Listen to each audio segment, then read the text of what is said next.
The train was supposed to carry her toward a future. Instead, it carried her toward a grave. Eleanor Voss didn't know that yet. She sat with her hands folded in her lap, her single leather valise wedged between her feet, watching Montana territory unfold beyond the window, like something painted by a man who had never learned restraint. The sky was too wide. The land was too open. Everything back east had edges the row houses of Philadelphia, pressed shoulder to shoulder, the streets carved into neat grids, even the parks, contained by iron fences, as if nature itself needed to be reminded of its place. Here there were no edges, just grass and stone, and distance stretching in every direction, until it met a horizon that seemed to belong to another world entirely. She pulled the letter from her coat pocket. She had read it so many times the paper had gone soft at the folds, the ink slightly smeared where her thumb had passed over the same words, again and again. She didn't need to read it now. She had memorized every line of Callum Reed's careful, unhurried script, the descriptions of his ranch, the acreage, the cattle operation he'd built from nothing over 12 years, the way he'd written about Montana, with the quiet pride of a man who had earned his place in the land rather than inherited it. "I am not a man given to flowery speech, Miss Voss," he had written in his third letter. "But I believe you understand that honest work and honest company are worth more than any number of elegant words. I look forward to your arrival." She had liked that about him, the absence of performance.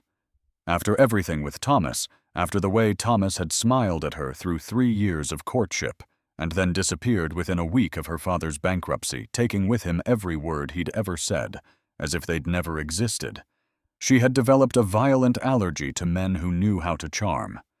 Callum Reed did not seem to know how to charm. He seemed to know how to build fences and balance ledgers and say what he meant. That had been enough. That had been more than enough. Ellie tucked the letter back into her pocket and pressed her forehead briefly against the cool glass of the window. 27 years old. The number sat in her chest like a stone she'd swallowed and never been able to dislodge. In Philadelphia, 27 without a husband wasn't just unusual. It was a kind of social obituary. She had watched the doors close one by one, the dinner invitations that stopped coming. The married women who'd once been her friends, growing careful around her, as if spinsterhood might be catching.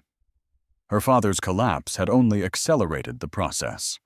The creditors had taken the house first, then the furniture, then everything else in descending order of value, until all that remained was a valise, a winter coat, and a small stack of books she had refused to surrender, even when the man from the bank had reached for them. She'd sold the books last month, every single one. The money from the books, combined with what she'd saved from 2 years of working as a bookkeeper for her neighbor's millinery business, had been just enough to settle the final debt and purchase a ticket to Montana. To Callum Reed. To the future she'd answered an advertisement to find. If you want to know how Eleanor Voss came to be standing alone on a station platform at the edge of the known world, with nothing in her pocket but $12 and a contract that had just become worthless, stay with me until the end. And if this story moves something in you, please hit that like button and drop a comment telling me where in the world you're watching from. The train slowed. Dry Creek, Montana.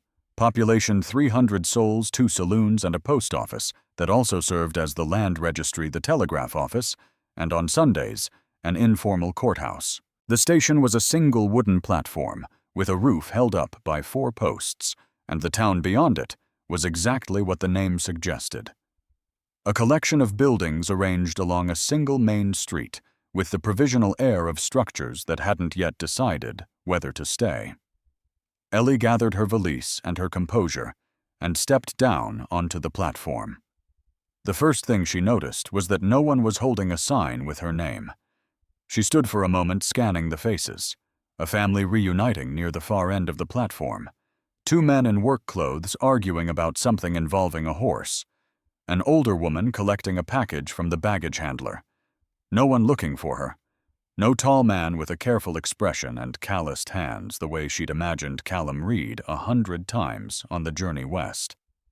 She waited 5 minutes, then 10. "Miss Voss!" She turned. The man who'd spoken was younger than her, she thought, in a dark coat that was slightly too large for him, holding a leather satchel with the nervous grip of someone who had been dreading this moment. "Yes," she said. "My name is Arthur Finch. I'm Mr. Reed's attorney." He paused, swallowed. Was Mr. Reed's attorney?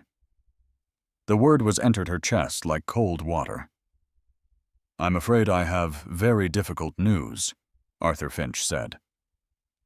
He had kind eyes, she noticed, the kind of eyes that belonged to a person who found delivering difficult news genuinely painful. Callum Reed passed away 3 weeks ago. A riding accident. He was moving cattle through the north pasture during a storm. His horse went down on wet rock. Another pause. He died before anyone reached him. Ellie heard the words. She understood them individually and in sequence. She was aware in a distant and slightly unreal way that she should feel something grief, perhaps for a man she'd never met, but had spent 5 months corresponding with a man whose careful, honest letters she had folded and refolded until the paper was soft. She was also aware that she should feel fear because the man she had crossed half a continent to marry was dead, and she was standing on a platform in a town she'd never seen before with $12 and nowhere to go. What she actually felt in that first terrible moment was a vast and echoing silence, as if every sound in the world had been briefly suspended. "I see," she said. Arthur Finch looked at her with the expression of a man who had expected tears and didn't know what to do with quiet. "The estate is in the process of being settled. Mr. Reed had no close family, a distant cousin in Ohio who has been notified. The ranch will likely be sold to cover outstanding debts." He opened his satchel and produced an envelope. "He did leave a small bequest for your travel costs, if that's any comfort." He'd mentioned in his correspondence that, how much? $40. $40 plus the 12 in her pocket. $52. A ticket back east would cost at least $30. That left $22 to survive on while she figured out what came next. And what came next in Philadelphia was nothing. No house, no family, no prospects that hadn't already evaporated. The creditors had taken everything, and the city that had once been her entire world had closed like a fist around the fact of her failure. "Miss Voss," Arthur Finch said carefully. "I'm afraid you don't have many options," she finished for him. "I know." She said it quietly, without the tremble she felt moving through her hands, which she pressed flat against her coat to keep still. She had learned in the past 2 years to keep her hands still when she was afraid. It was one of the few things she could control. "There may be positions available in town," Finch offered. "The hotel sometimes needs—" "Thank you, Mr. Finch." She took the envelope from him. "I'll manage." He looked like he wanted to say something else. She didn't give him the chance. She picked up her valise and walked to the edge of the platform and stood there looking at Dry Creek, Montana with the systematic attention of a woman taking inventory of a situation rather than feeling it. Main Street. Hotel at the north end, 2 stories sign reading May's Boarding House over a smaller sign that said Rooms Available. General store. Livery stable. 2 saloons as advertised. A small building with a cross above the door. A larger building further down that might be a feed store. And one man leaning against a post near the station entrance, watching her with an expression she couldn't read. He was tall, broad through the shoulders in a way that suggested physical work rather than any particular effort at physical presence. Dark hair under a weathered hat that needed shaving. Eyes, she couldn't tell the color from here, but they were fixed on her with an attention that was not rude and not warm, simply steady and alert, the way a person looked when they were trying to understand something. He had clearly witnessed the entire exchange with Arthur Finch. Ellie held his gaze for a moment. Then she looked away and walked toward May's boarding house because she needed a room and a plan in that order, and she was not going to stand on a train platform in a strange town, waiting for someone else to tell her what to do. She was halfway down the street when she heard boots on the planking behind her. "Miss Voss." She stopped but didn't turn immediately, took a breath, then turned. Up close, she revised her first assessment. He wasn't just tall. He was the kind of tall that made you aware of the space he occupied, the way a tree in an open field was simply more present than its surroundings. The eyes were gray-blue. She saw now the color of the sky above the mountains, to the west an hour before sunset. They looked at her without any of the pity she'd been braced for. "I didn't mean to eavesdrop," he said. His voice was low and even, the voice of a man who didn't raise it often because he'd learned he didn't need to. "But the platform isn't large." "No," she agreed. "My name is Colt Hargrove. I run a ranch about 4 miles north of town." He paused, and she had the impression he was choosing words with the care of someone who didn't use many of them. "I came in today to pick up grain and a new set of ledgers. The woman who kept my books retired in February. I've been managing since then, and I'm not," another pause, well-suited to it. Ellie looked at him. "You're a bookkeeper," he said. It was not a question. "Among other things." "I heard Finch say as much." He met her eyes steadily. "I'm not offering you charity, Miss Voss. I need someone who understands numbers, who can run a household account, and who can manage a working ranch's finances without losing their head when the figures are complicated. From what Finch said, you kept your father's business accounts for several years." "I did." "I'm offering 90 days. Room and board, separate quarters. My foreman's wife used the east bedroom before she passed it, has its own door. $30 a month. At the end of 90 days you leave if you want to leave with your wages and your options." He was quiet for a moment. "It's more than Finch was offering." Ellie studied him. She had become in the past 2 years a good judge of men who said what they meant, and men who said what was convenient. Callum Reed had been one of the former, and she had liked him for it without ever meeting him. This man Colt Hargrove, with his gray-blue eyes and his careful words, had the same quality of directness, but underneath it, something else. Something she couldn't name yet. A guardedness that wasn't coldness, exactly more like the closed face of a house whose occupant had learned to be careful about which windows to leave lit. "Why are you doing this?" she asked. The question seemed to surprise him slightly, a small shift behind the eyes. "Because my ranch needs someone who understands numbers, and you need a place to land. Both things are true at the same time." "That's not an answer." A pause. Something that might in a different face have been the beginning of a smile. "I watched you stand on that platform and hear news that should have knocked you flat, and you didn't flinch. Not once." He glanced briefly toward the station. "I need someone like that more than I need someone who's going to fall apart the first time the spring accounts don't balance." Ellie was quiet for a moment. The valise in her hand was beginning to feel heavier. The afternoon sun was moving toward the mountains, and the air was cooling fast, in the way that high-altitude places cooled quickly with conviction. "I have conditions," she said. "All right. I'm not a servant. I'll manage the accounts and the household, but I make my own schedule.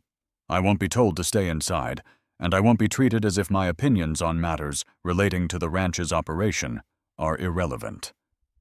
"Fine. And if I see something in the books that concerns me, I'll tell you directly, without softening it."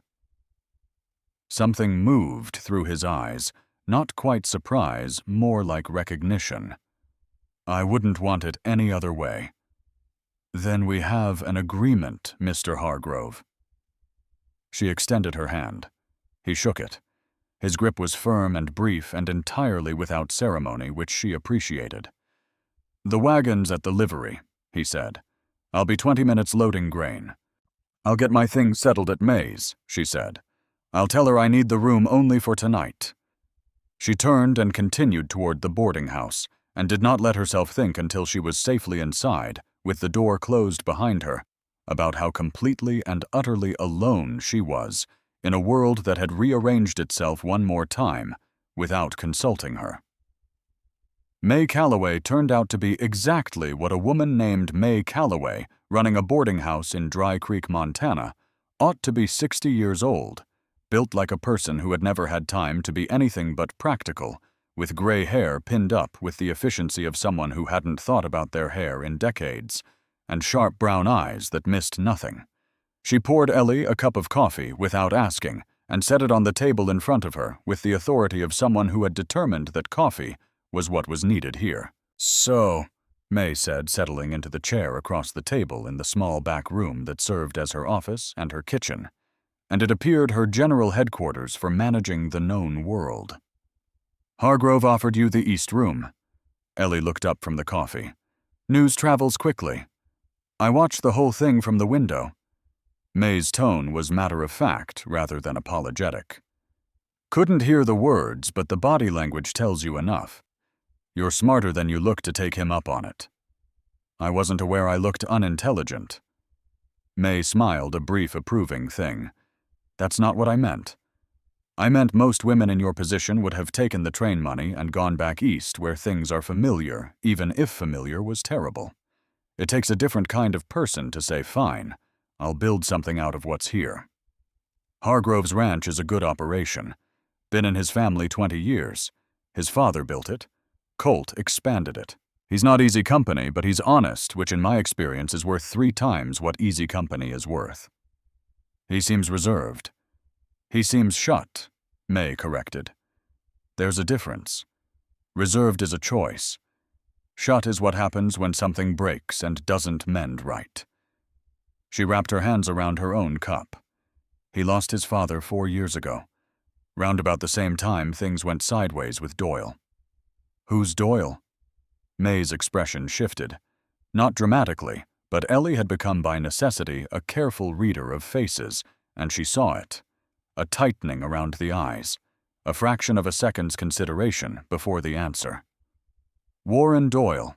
Owns the trading company Doyle Consolidated. Half the commerce in this part of Montana runs through him one way or another. He's been trying to buy out the ranches on the North Creek for 2 years. The water source feeds 4 operations up there, Hargrove's biggest among them. Doyle wants to control it." A pause. "He has a particular interest in Ironwood Ranch. More than the water, I think, though I couldn't tell you exactly why." "And Colt won't sell." "Colt won't sell." May looked at her steadily. "That's made things difficult." Ellie absorbed this. "How difficult?" "The kind of difficult you should know about before you ride out there. Nothing I can name specifically. But in a small town, you feel these things. The way people get careful when Doyle's name comes up. The way some businesses have gone quiet when they crossed him." She met Ellie's eyes. "I'm not saying this to frighten you. I'm saying it because you're a grown woman, and you deserve the full picture." "I appreciate that." "Good." May stood signaling the end of the conversation in the decisive way of women who had too much to do to linger over decisions once they'd been made. "I'll make up your room for tonight. You can tell me how the east bedroom at Ironwood compares when you come back to visit." "You think I'll come back to visit?" May looked at her with the expression of someone who knew something they weren't prepared to explain yet. "I think this town is going to be more important to you than you currently understand. Yes." The wagon ride to Ironwood Ranch took 40 minutes following a track that ran north from town through high grassland that smelled of sage and coming rain. Colt drove in silence, which suited Ellie. She sat beside him on the bench and looked at the landscape and let herself feel for the first time since the platform the full weight of what had happened. Callum Reed was dead. She had not loved him. She had been honest with herself about that from the beginning. She had liked him, or liked the version of him that came through in careful letters. She had respected what he'd built. She had been prepared to build something with him, something practical and real, and possibly good. And now, that was gone. Not because anyone had rejected it, but because the world had simply reached in and removed one piece without warning, the way it did, the way it had been doing to Ellie for 2 years now, steadily, and without malice, and without any particular reason. She pressed the back of her hand briefly to her mouth, breathed. Then she looked out at the mountains and thought about ledgers. "The accounts," she said. Colt glanced at her. "How far behind are they?" 3 months, he said. February through April. I've kept rough notes, but they're a beat rough. And the general structure of the operation, cattle primarily, cattle and horses. We've been expanding the horse breeding for the past 2 years. My foreman Hector Vidal manages the horse program. He has a talent for it. A pause. The cattle pay the bills. The horses are the future if we do it right. How many staff? 6 hands full-time, 2 seasonal for roundup. Hector manages the day-to-day. He stopped. Started again. I've been managing the business side alone since my father died. It's not my strength. The admission cost him something she could tell. Not because he said it with difficulty, but because the blankness that crossed his face afterward was the blankness of a person who had acknowledged a vulnerability and was waiting slightly braced to see whether it would be used against them. "What is your strength?" she asked. He seemed surprised by the question. "The land," he said after a moment. "The animals, knowing what the ranch needs before it knows itself. Then between us we cover the whole operation." He looked at her. Brief, unreadable. "That's one way to see it?" They came over a rise, and Ironwood Ranch appeared below them, and Ellie felt something shift in her chest, not dramatically, not the romantic swelling of arrival that she'd privately imagined on some of the lonelier nights on the train. Something quieter, the way a room felt when you walked into it, and immediately understood without knowing why that you could breathe there. The main house was built of squared timber and stone, low and solid against the landscape, with a porch running the length of the front, and windows that caught the last of the afternoon light. Behind it, a barn in better repair than the house, several outbuildings, a bunkhouse set well back from the main structure. Cottonwood trees along the creek that ran through the property, the only interruption of the open grassland stretching away toward the mountains. It was not beautiful in the way Philadelphia had been beautiful, the manicured parks, and the Georgian facades, and the careful, civilized prettiness that Ellie had grown up understanding as the definition of the word. It was beautiful the way a well-made tool was beautiful, honest about its purpose, built to endure. "My mother lives in the house," Colt said, as if remembering to mention it. "East room at the back. She doesn't—" He paused with the particular pause of someone editing themselves. "She keeps to herself. You won't see much of her. Is she well?" "She's acune," another edit. "She prefers quiet." Ellie noted the evasion and filed it away without comment. A man who was careful about explaining his mother was a man with a story he wasn't ready to tell. That was his right. The east bedroom was clean and private, reached by a short hallway off the kitchen that could be closed off from the rest of the house. A narrow window looked out toward the mountains. The bed had a quilt on it that had once been fine faded now, but the stitching was excellent, the kind of stitching that took real patience. A small desk beneath the window, a washstand, a wardrobe with 3 wooden hangers inside. "It's good," Ellie said, and meant it. "I'll have someone bring water for the basin." He was already turning to leave.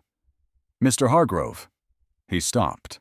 "Thank you," she said, "for the offer, for the wagon, for not making this into something it doesn't need to be." He looked at her for a moment with those steady gray-blue eyes, and she had the impression she'd said something that landed somewhere specific in him, though his expression didn't change. "Get some rest," he said. "The ledgers aren't going anywhere." He left, and Ellie sat on the edge of the bed in the failing light, and let the silence of the ranch come in through the open window, the sound of the creek and horses moving in the pasture, and somewhere in the distance, a meadowlark singing its small, persistent song into the vastness of the Montana evening, and felt for the first time in longer than she could remember that the silence was not emptiness. She began the ledgers the following morning. Colt had been right. His notes were rough, but they were thorough in their roughness, which told her something important. He was a man who paid attention even to things he was bad at. She spread the 3 months of notes across the desk in what served as the ranch office, a small room off the parlor, lined with shelves holding manuals and land documents, and a collection of books she noticed with a small internal recognition. Poetry, philosophy, history. The same kind of reading she'd done before the books were sold. She set the notes in chronological order, found the previous year's ledger in the bottom drawer, and began.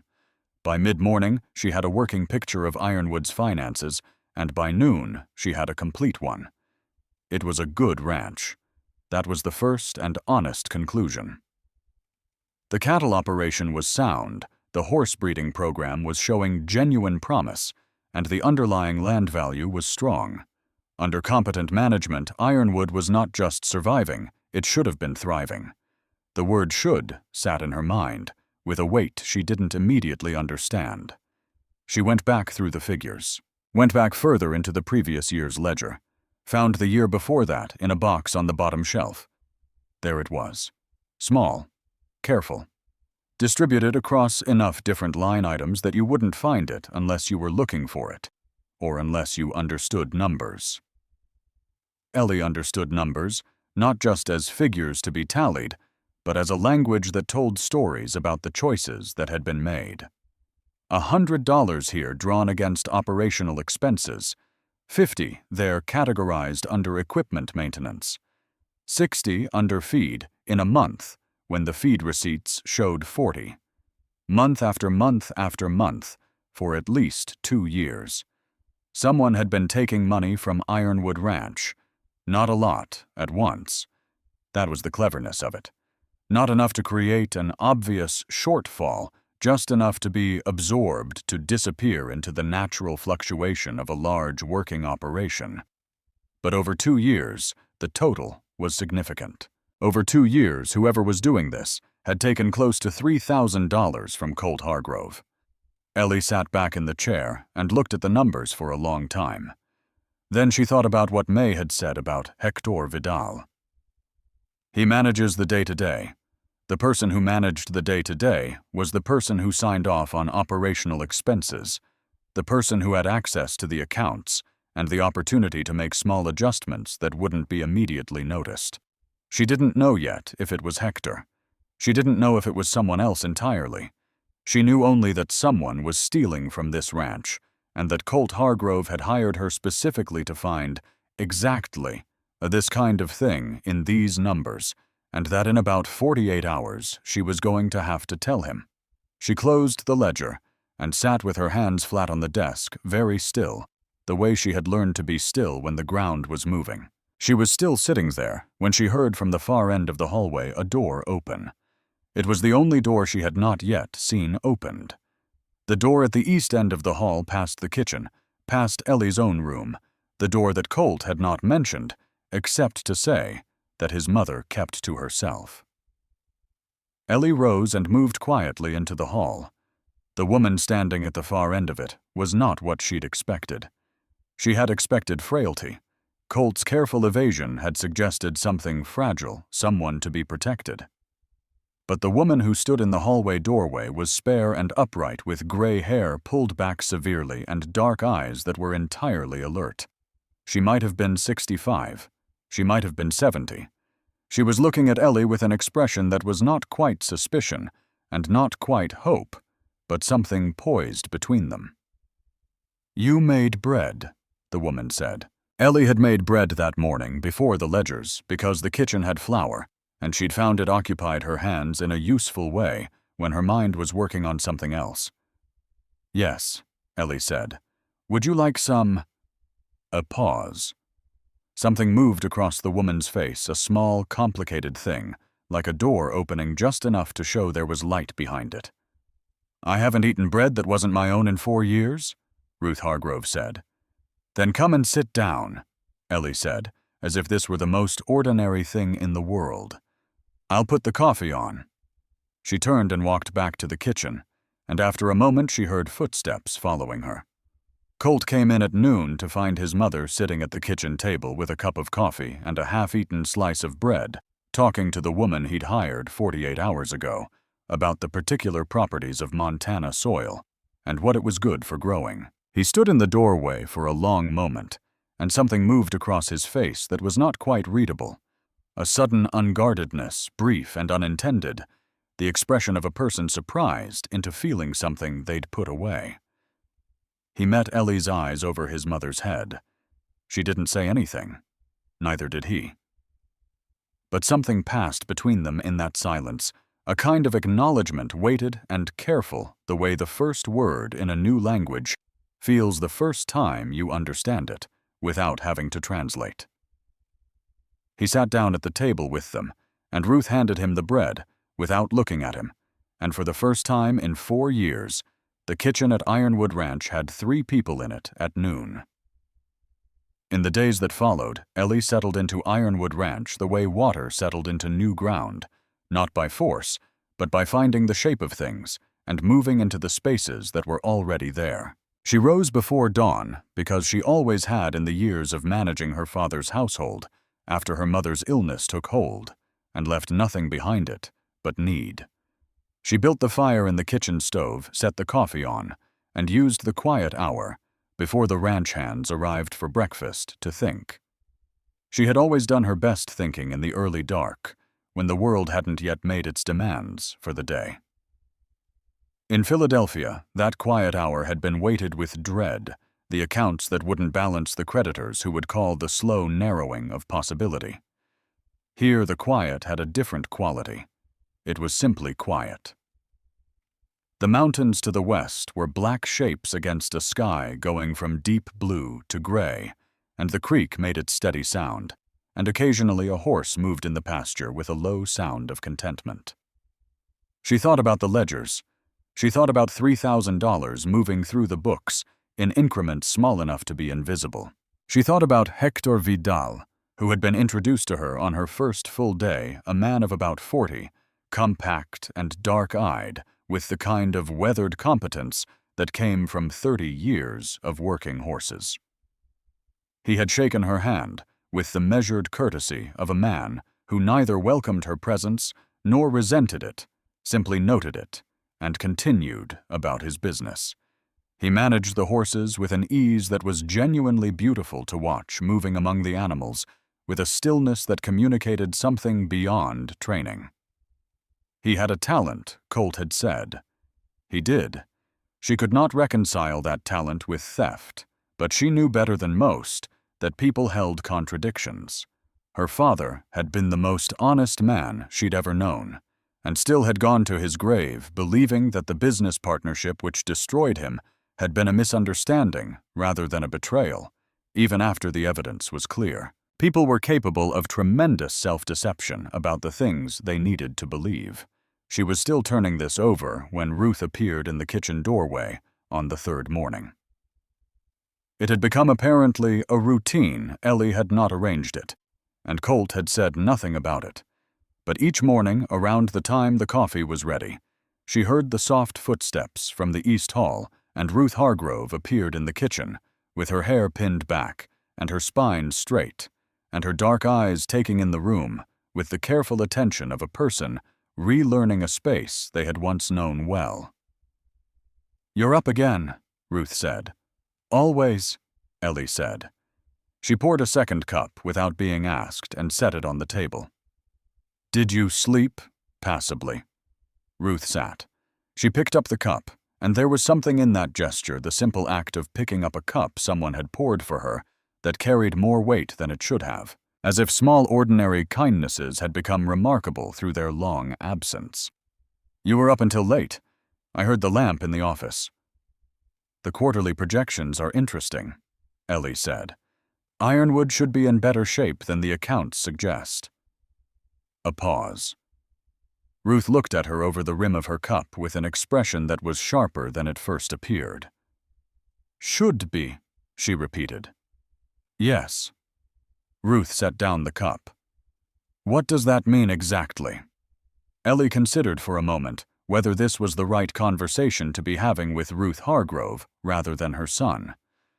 But Ruth was looking at her with the directness of a woman who had decided that the time for careful indirection was over, and Ellie respected that decision. It means I'm still working through what the books are telling me, she said carefully. When I have a complete picture, I'll speak with your son. Ruth was quiet for a moment. He trusts Hector, she said. More than he trusts most people. More than he trusts himself some days. I know. Whatever you found, and I can see you found something because you have the expression of a woman sitting on difficult news, think carefully about how you tell him. Ruth's voice was not protective, exactly more careful. The way you spoke about weight-bearing structures, noting the stress points. Not because he can't handle hard things. He can. But because the people he's trusted have... She stopped. Have what?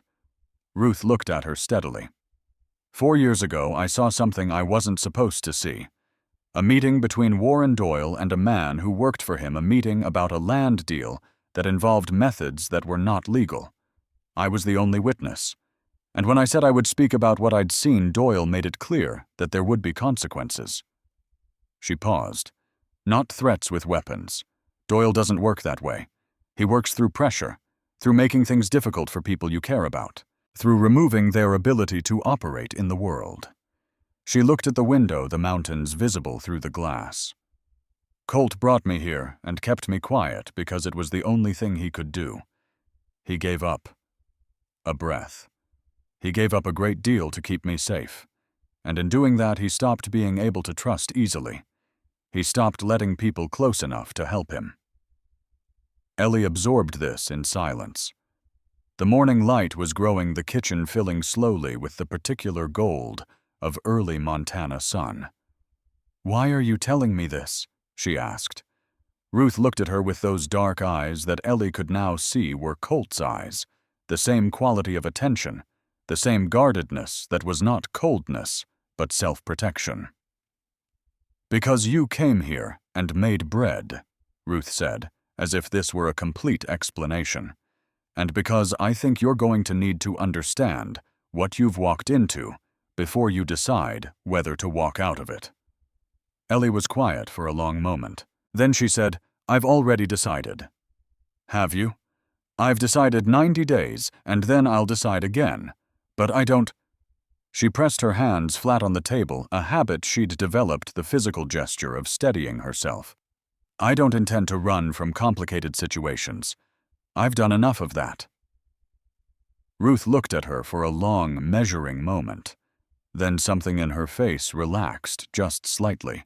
The smallest easing of attention held very long. Tell me about your father, she said. Colt said he was a bookkeeper.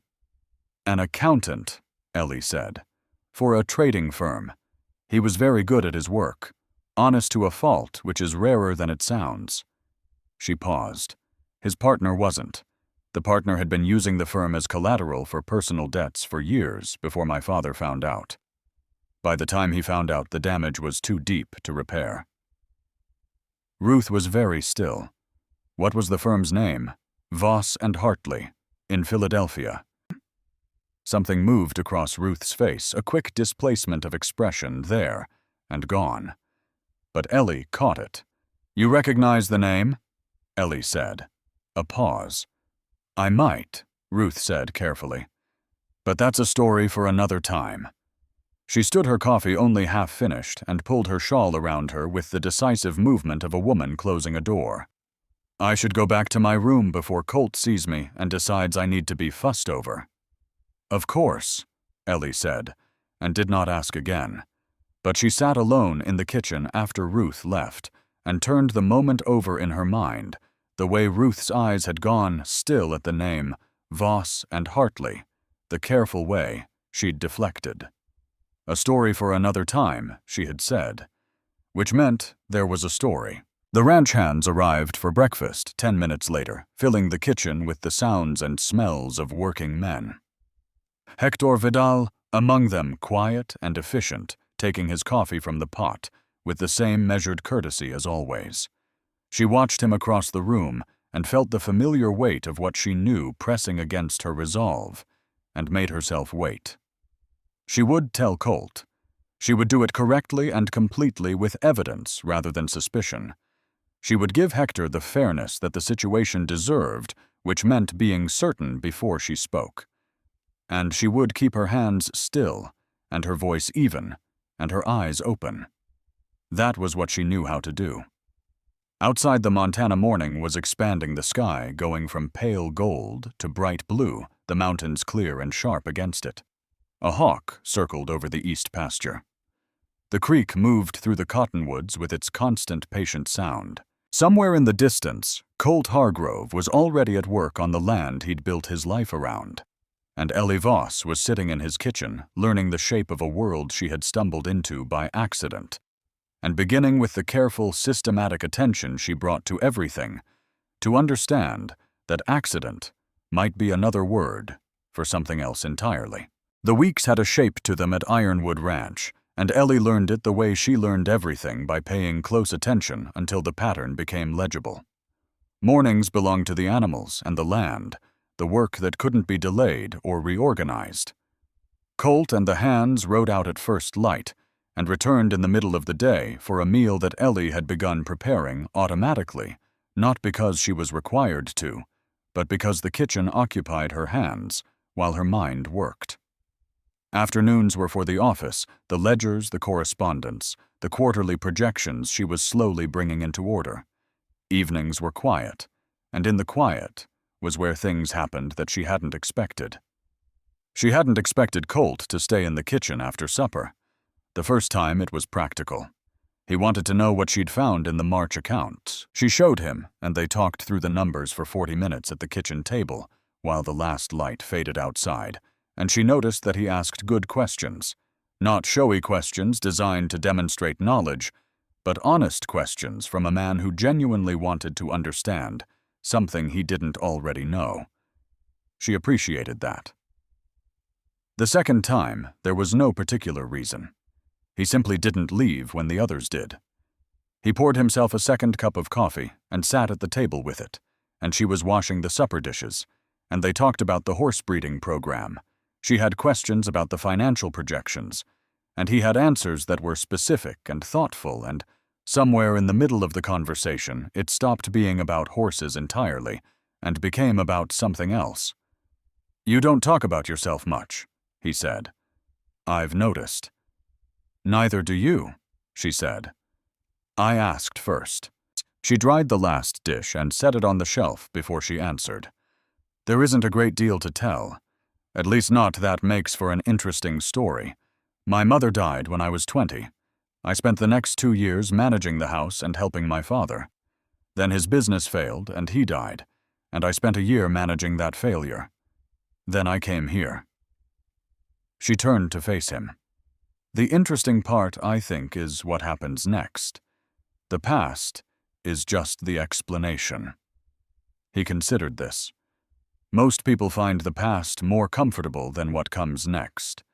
Most people haven't had the specific past I've had. She said it without self-pity, which was the only way she could say it. I ran out of comfort in it some time ago. Something shifted in his expression, the same thing she'd seen in the kitchen when he'd found his mother at the table. That brief unguardedness. "What about you?" she said, because fair was fair. "My father built this place," he said. "I grew up on it. I went away for 3 years when I was 19, worked a cattle drive, came back because there was no place else I wanted to be. He died 4 years ago. Heart." He paused. "I've been running the place alone since then." "Alone?" she said carefully. "But Hector's been here a long time." "Hector came when I was 12. My father hired him.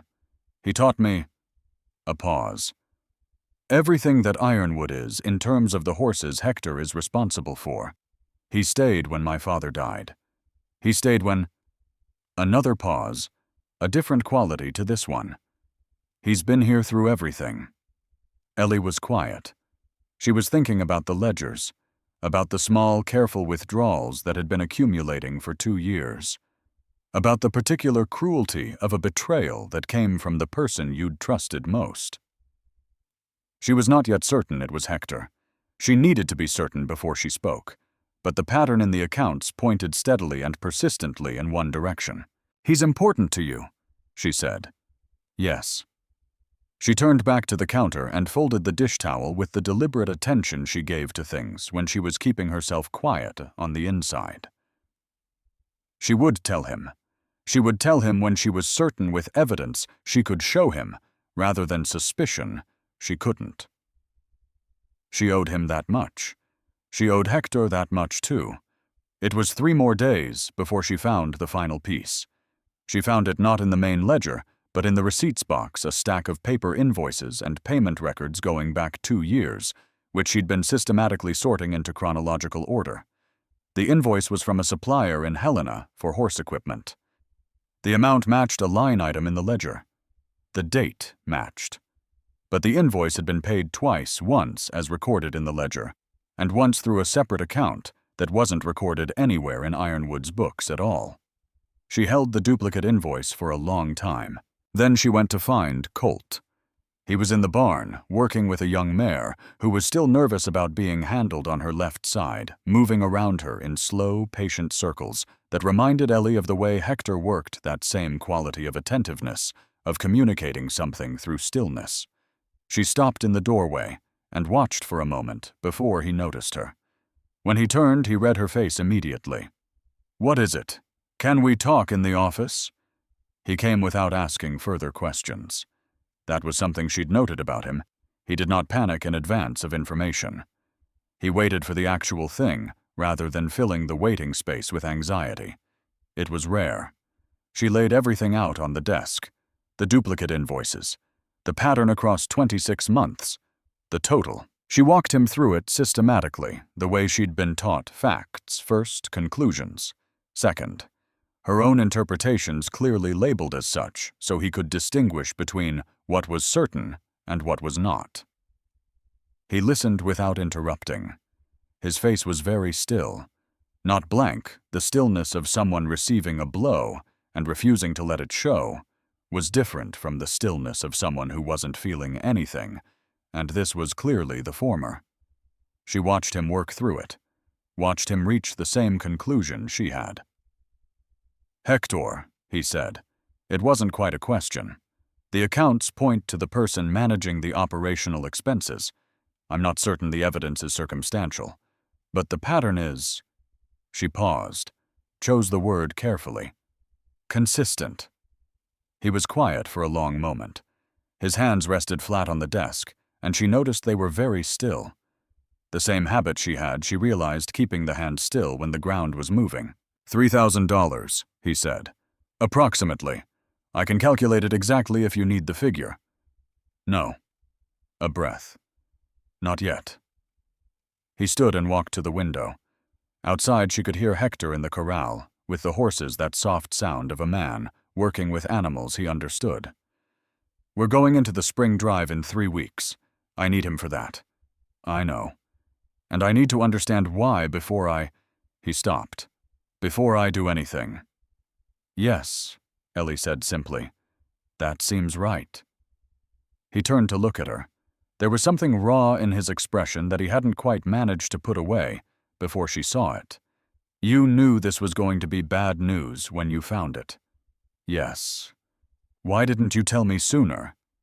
"Because I wanted to be certain," she said. "And because you trusted him.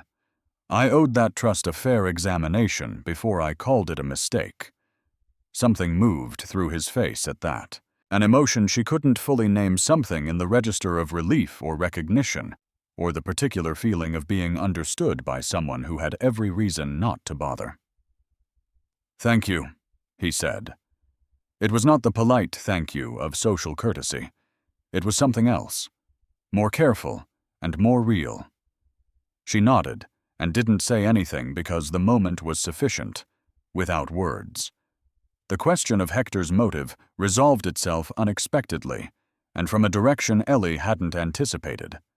She had been in town 3 days later at May Calloway's, picking up a package of supplies that had arrived on the stage and was waiting collection.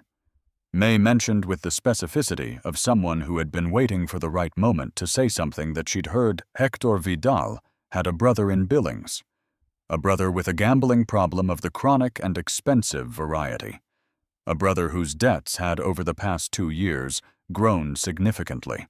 She mentioned it with the same care with which she'd mentioned Warren Doyle on Ellie's first day as information offered without direction to be used or not used, as seemed right. "Is Doyle involved?" Ellie asked directly. May looked at her for a moment.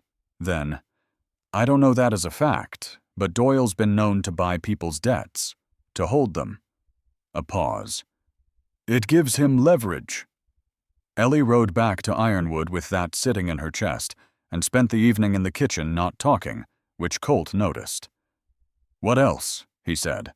She told him about the brother, about the debts, about what May had implied. He was quiet for a long time after that. They were sitting on opposite sides of the kitchen table, and the lamp between them made the kind of light that made faces seem more themselves, stripped of the distance that daylight kept between people, the softness that made everything easier to ignore. "If Doyle's holding the brother's debt," Colt said, "then Hector isn't stealing for himself." "No," Ellie said. "He's being made to do it. That's my reading of it." Colt pressed his hands flat on the table, that gesture of steadying himself. "Doyle has been trying to get at this ranch for 2 years. I refused to sell. I ignored the pressure. I thought—" He stopped. "I thought that was enough, that he'd move on to easier targets." "He doesn't seem like a man who moves on," Ellie said. "No." A long pause. "No, he's not." The silence between them had a different quality now, not the companionable quiet of evenings past, but the weighted quiet of 2 people in the same difficulty facing the same direction. "I need to talk to Hector," Colt said finally. "Yes. Not an accusation. I need to understand what he's been told, what's been threatened." He looked at her across the lamp. "He's been here 20 years. He's not the enemy." "I know," Ellie said. "That's why I'm glad it's you having that conversation, and not someone else." He looked at her for a moment with an expression she was only beginning to learn to read, the expression of a man who received kindness awkwardly because he'd gone too long without it. "I've been thinking about Doyle," she said, careful with the words. "About what May told me on my first day. About his interest in Ironwood specifically." "The water rights," Colt said. "The North Creek." "Maybe." She paused. "But May said she thought there was more to it than the water. And your mother—" She stopped herself. This was territory she wasn't sure she had the right to enter. "My mother," Colt said. His voice had gone very even. "What about her? She told me something. About 4 years ago. About something she witnessed that involved Doyle." She met his eyes directly. "She said she decided to tell me so I would understand what I'd walked into. I think you should know, she told me." He was very still for a long moment. Outside, the wind had come up from the north, carrying the cold smell of coming rain. Inside, the lamp made its quiet light. "She told you," he said. Not anger in his voice, she noted. Something more complicated. "Yes." "She hasn't spoken of it to anyone in 4 years." A pause. "In 4 years, I've barely heard her speak of anything at all." "She spoke because she thought I needed to understand. And because—" Ellie chose her next words with extreme care. "I think she's been alone with it for too long. I think carrying a thing alone for that long changes the weight of it." Something broke open briefly in his face, raw and unexpected, and then carefully put away again. But she had seen it. And she thought he knew she'd seen it, because the next thing he said was not what he would have said if he were still fully defended. "I didn't know what else to do," he said quietly. "When the threats came, I didn't know how to protect her, except to keep her quiet and close. I told myself it was temporary. And then 4 years passed. You were trying to keep her safe, Ellie said. I was trying to keep her safe, and instead I put her in a cage. He looked at his hands. She didn't say that. She's never said that. But I know. She's not in a cage now, Ellie said carefully. She's been in the kitchen every morning for 3 weeks. He looked up. In the lamplight, something that had been held very tight in him was releasing slowly the way old rope gives when the tension finally exceeds what it can hold. She seems better, he said. The words came carefully as if he was afraid of them. Since you came. She seems like herself, Ellie said. I think that's what she was missing. They sat with that for a while in the quiet kitchen, the wind pushing at the windows, the lamp making its steady light. And Ellie understood, with the particular clarity that came to her sometimes, in still moments, that she was no longer simply performing a job. She had stopped being the new bookkeeper somewhere in the past 3 weeks, without noticing exactly when the way you stopped being cold, without noticing exactly when the warmth began. She was aware that this was complicated. She was aware that 90 days had a specific meaning, and that she'd agreed to it, and that the appropriate thing was to honor the terms she'd been offered, and not read into kindness what might simply be kindness. She was very aware of this. She was also aware that there was a man sitting across a kitchen table in the lamplight, and that his eyes were the color of the sky above the mountains, and that he had listened to her without interruption or patronization for 3 weeks, and that she had not in 2 years of determined solitude felt anything resembling what she felt when he looked at her with that careful attention that suggested she was worth paying attention to. She got up and put the kettle on for tea, because it was something to do with her hands. What she didn't know, what neither of them knew yet, was that Callum Reed had not died in an accident.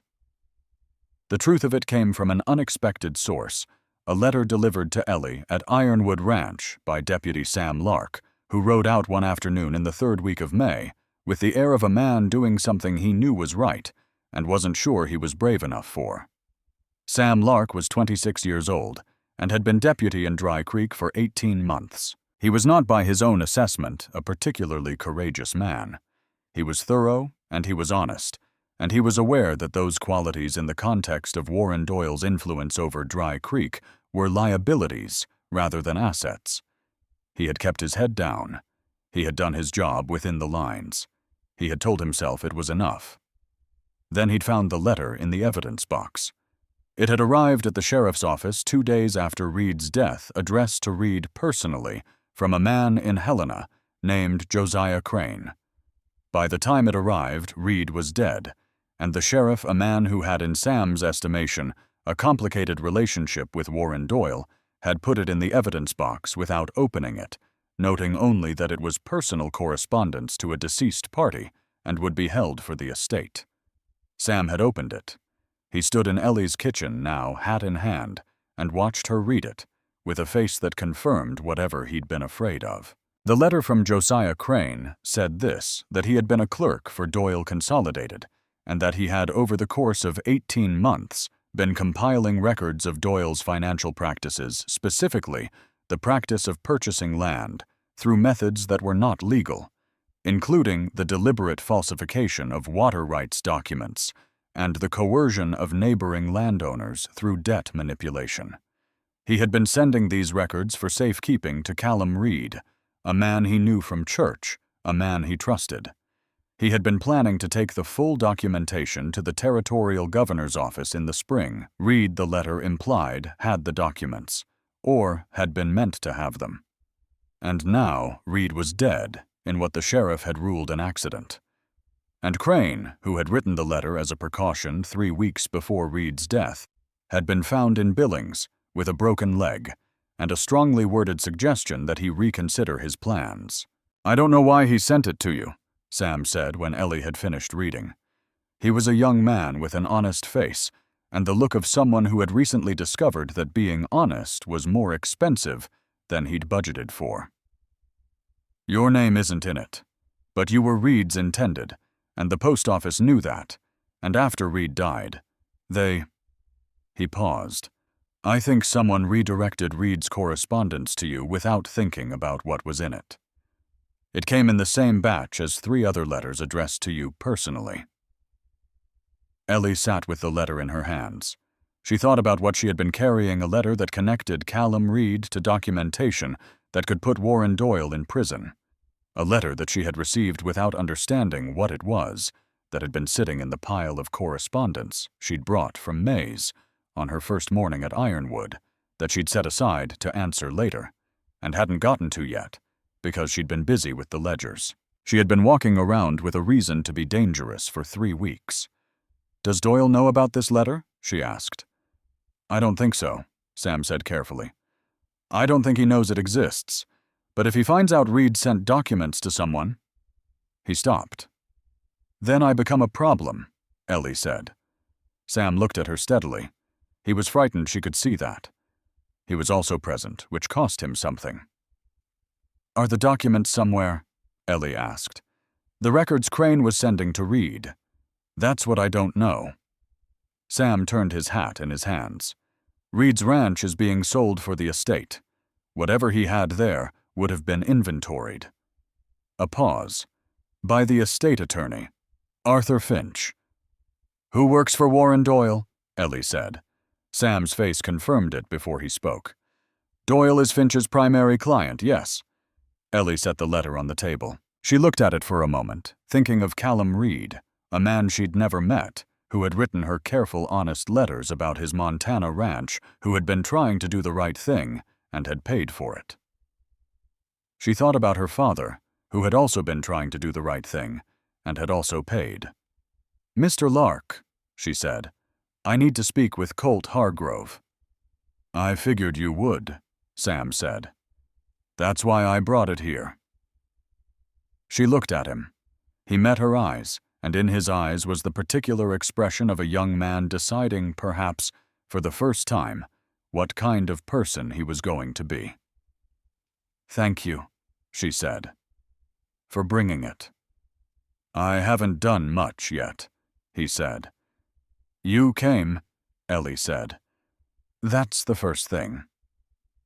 She stood and picked up the letter and went to find Colt. He was in the east pasture, checking fence line, and he read Crane's letter standing in the grass with the mountains behind him and the late afternoon light slanting across everything at the particular angle that made the world look like a painting of itself. She watched his face while he read, saw the exact moment he understood what it meant. When he lowered the letter, he was very quiet. Not the careful quiet of composure maintained, the deep quiet of a man whose understanding of his situation had just fundamentally reorganized. Reed knew, he said. Reed knew about Doyle. And Doyle, she paused. The sheriff ruled it an accident. Weston's been in Doyle's pocket for 2 years. Colt's voice was flat with a controlled anger that was more frightening than open rage. I couldn't prove it. I had nothing that could... He looked at the letter. This could be enough.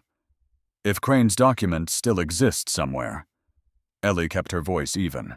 Finch would have inventoried everything at Reed's ranch. If the documents were there, Doyle has them now. Or destroyed them. They stood in the field in the long evening light, and the gravity of what they were holding settled around them. You're in this now, Colt said. He wasn't looking at her when he said it. He was looking at the mountains in the way of a man thinking forward through consequences. Whether you chose it or not, if Doyle finds out this letter ended up with you, I know. He turned to look at her then. I told you when I hired you that this ranch had complications. You said things had been difficult, she said. You were understating. Yes. Something crossed his face, guilt, she thought.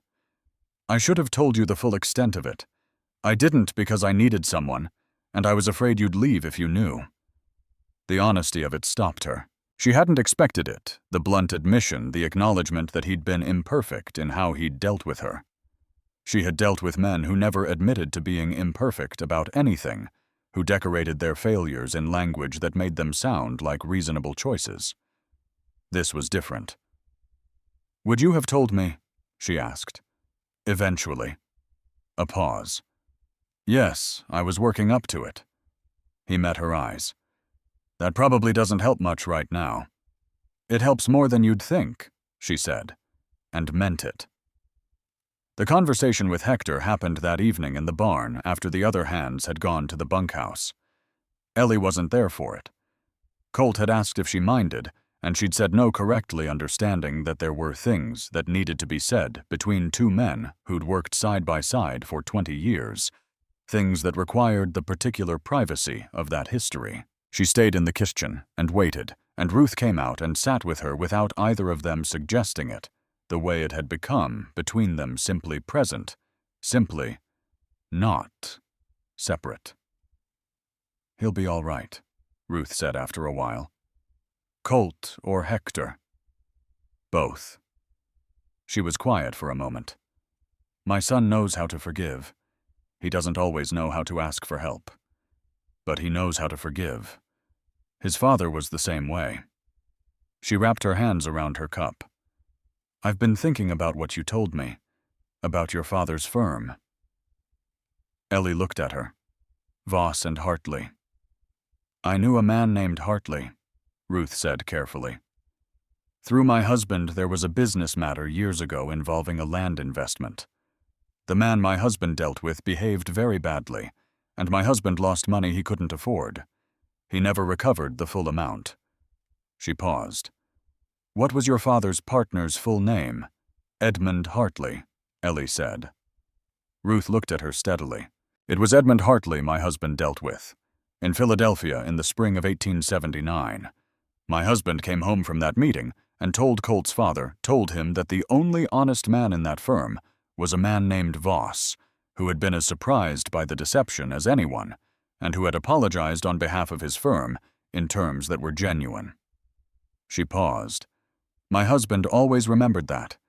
He said it was the kind of honesty that cost something, and that he respected it." Ellie was very still. "My husband told the story at the dinner table more than once," Ruth continued, "as an example of what honor looked like when it was genuinely inconvenient." She looked at Ellie across the table. "I don't believe in coincidence," she said. "I think there are patterns in things that we're slow to see." Ellie thought of her father, his precise handwriting, his careful honesty, his refusal to blame his partner in terms harsh enough to match the damage the partner had done even at the end, when the damage was complete and irreversible. She thought of him apologizing to strangers for something that wasn't his fault, because that was who he was. "He would have liked to know that," she said softly, "that it was remembered." "Your father sounds like a man worth being the daughter of," Ruth said.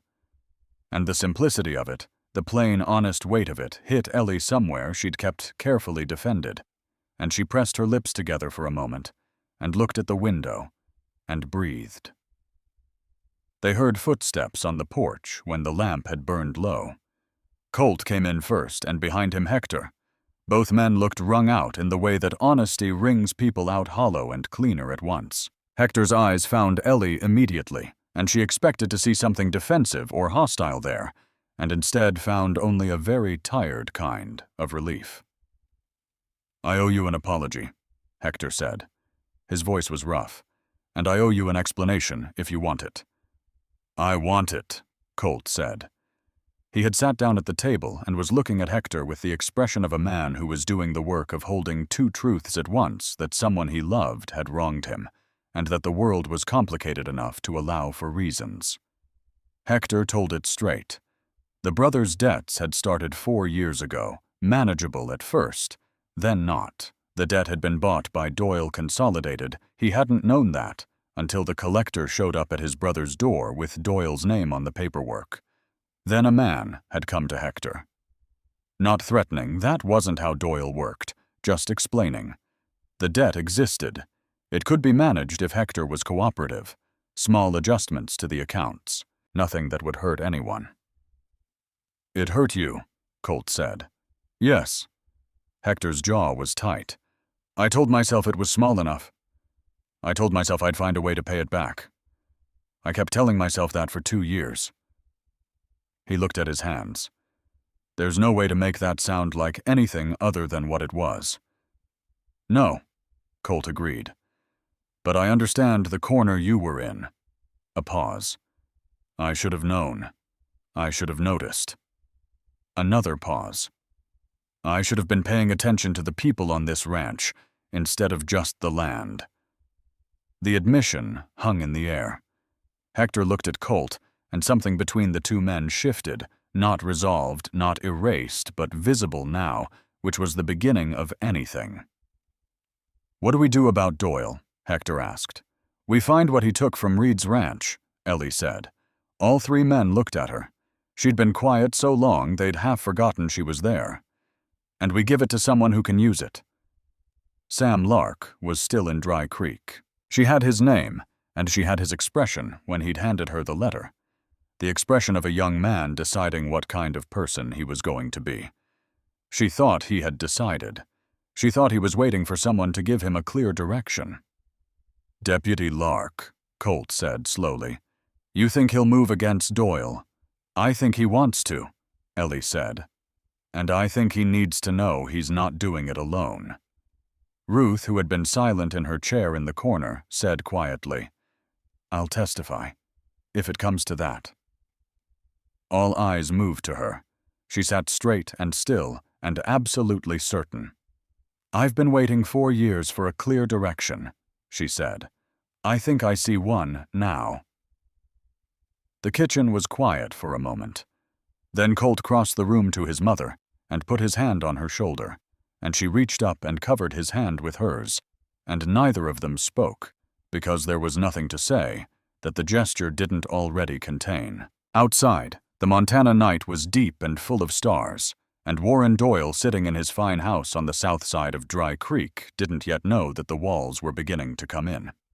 In the days between the kitchen conversation and what came next, the ranch continued its ordinary work in the way that ordinary work continued, even when extraordinary things were in motion. Cattle didn't pause for human drama. Horses needed feeding. Fences needed checking. The spring drive was 3 weeks out, and the preparation for it was extensive and specific, and could not be postponed. Ellie noticed that the work was a kind of grace. She had always been someone who thought best when her hands were occupied, and the ranch provided abundant occupation. She reorganized the account books into a system that would be legible to anyone who came after her. She was clear-eyed about this. She had 90 days, and then she would decide, and there was no virtue in building something only she could understand. She wrote out careful notes explaining her organizational logic. She created a summary document laying out the full picture of Ironwood's finances, including a clear accounting of the money that had gone missing and the projected recovery time if no further losses occurred. She also quietly began working on something else. She began with what she knew that Crane had been sending documents to Reed, that Finch had inventoried Reed's ranch after his death, that Doyle was Finch's primary client. Somewhere in that chain the documents had gone. If they'd been destroyed, there was nothing to do. But Crane had been careful enough to write a letter as a fail-safe. He seemed like a man who kept copies. She wrote to Josiah Crane in Billings. She addressed it in her clearest hand, and did not sign her name on the envelope, simply addressed it to a friend of Mr. Reed, a phrase from Crane's letter that only someone who'd read it would recognize. Inside, she wrote briefly that she had received his letter, that Reed's corresponding documents might be in Doyle's hands, and that she was in contact with a deputy and a witness prepared to testify. She asked if he had copies and whether he was willing to proceed. She gave it to May Calloway to post because May was the most trustworthy person in Dry Creek and because the post office was run by a man who worked for Doyle, and she had no interest in Doyle knowing about her correspondence. May took the letter without asking questions and posted it from her own name, and didn't mention it again. The response arrived in 10 days. Crane had copies. He had kept a complete duplicate in a bank lockbox in Helena, The kind of arrangement a careful man made when he understood that the original might be at risk. He was willing to proceed. He was in fact more than willing. There was urgency in his response that suggested his situation had deteriorated since the letter was written, that the strongly worded suggestion had become something more pressing. He would need to move quickly if he was going to move at all. Sam Lark, when Ellie brought him the letter at Mays, read it twice. Then he folded it carefully and sat with it in his hands for a moment, looking at the table. "I'm going to need to go to the territorial marshal," he said.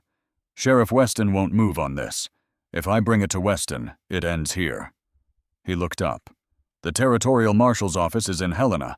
I can be there in 4 days round trip." "Then go," Ellie said. "If Doyle finds out what I'm doing—" He stopped himself. "If Doyle finds out, there will be trouble at Ironwood. He'll move to secure his position while he still can. He might try to force Hargrove's hand." "Then we'll be ready," Ellie said. She said it with a steadiness she'd earned over the past weeks, the steadiness of someone who had looked at the situation and decided that the alternative to action was not safety, but just a slower kind of loss. Sam looked at her. He was going to say something about being careful, she could see it in his face. She watched him decide not to. 4 days, he said. "I'll ride at first light."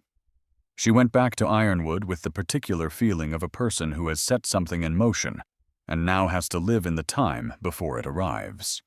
It was not a comfortable feeling, but it was a clear one, and she had learned to prefer clarity to comfort. Colt was waiting on the porch.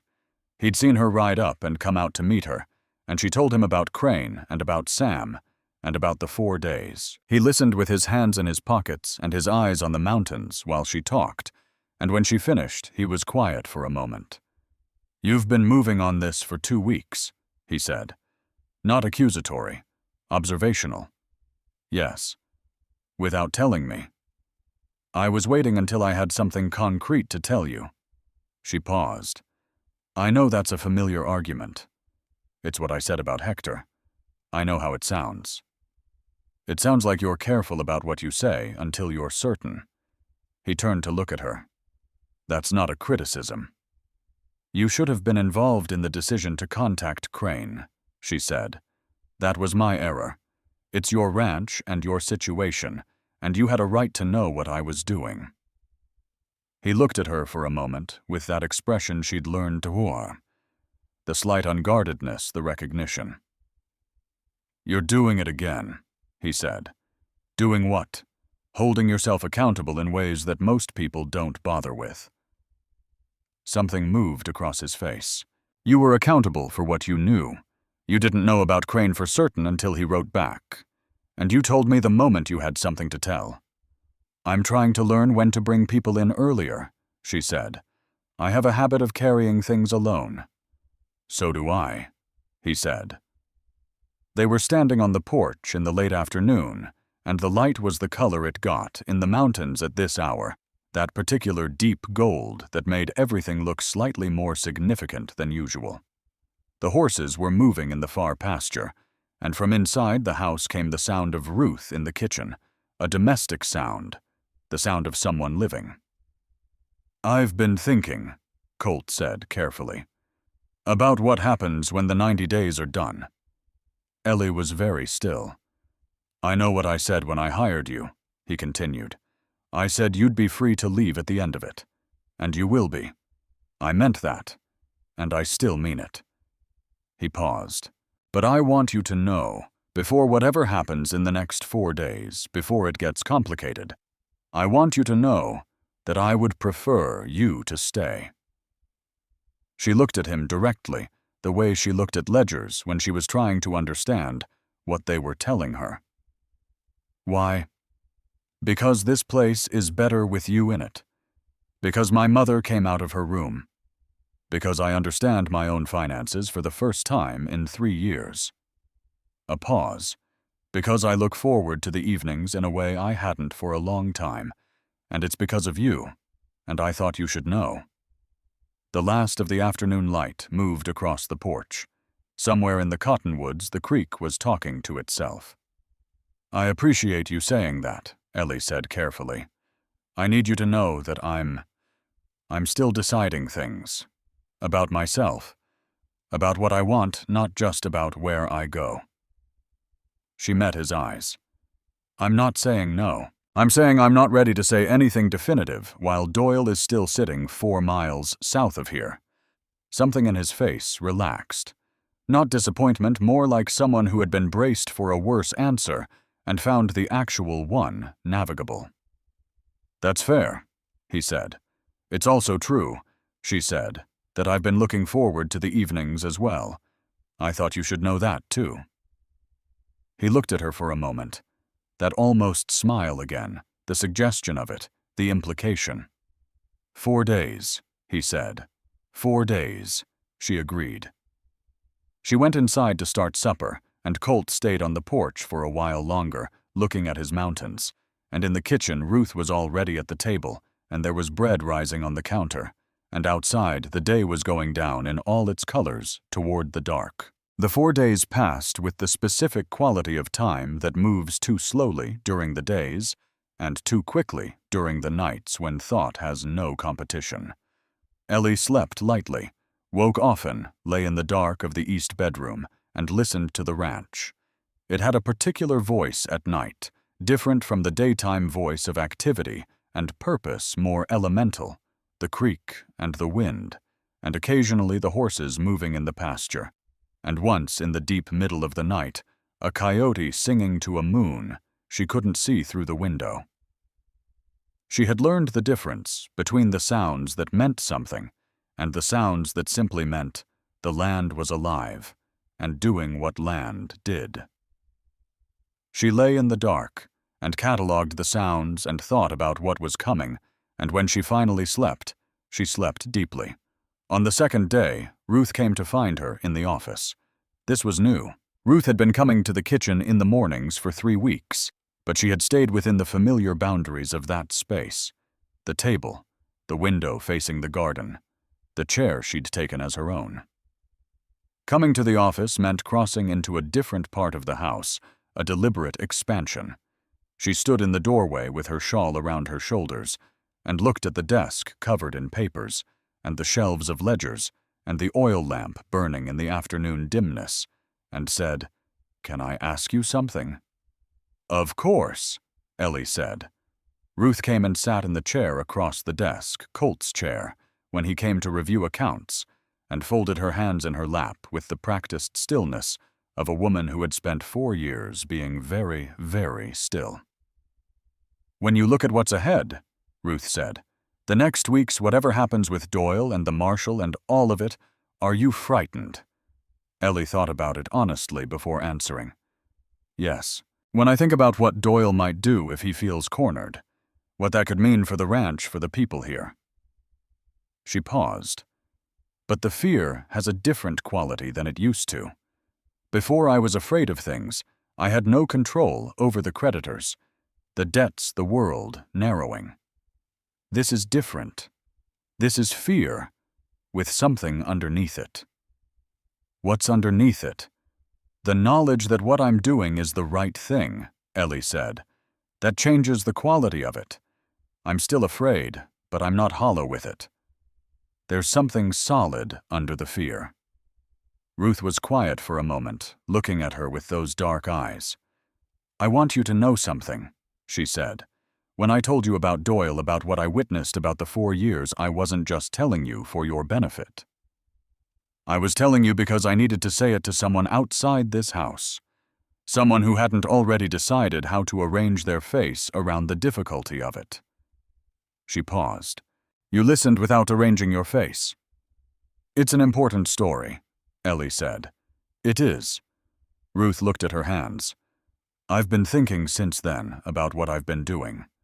For 4 years I've been telling myself I was waiting for the right time, for it to be safe enough, for Colt to tell me it was over." She looked up. "But I think I was also using it as a reason not to be present, not to live in the actual world, which was difficult and required things of me." A pause.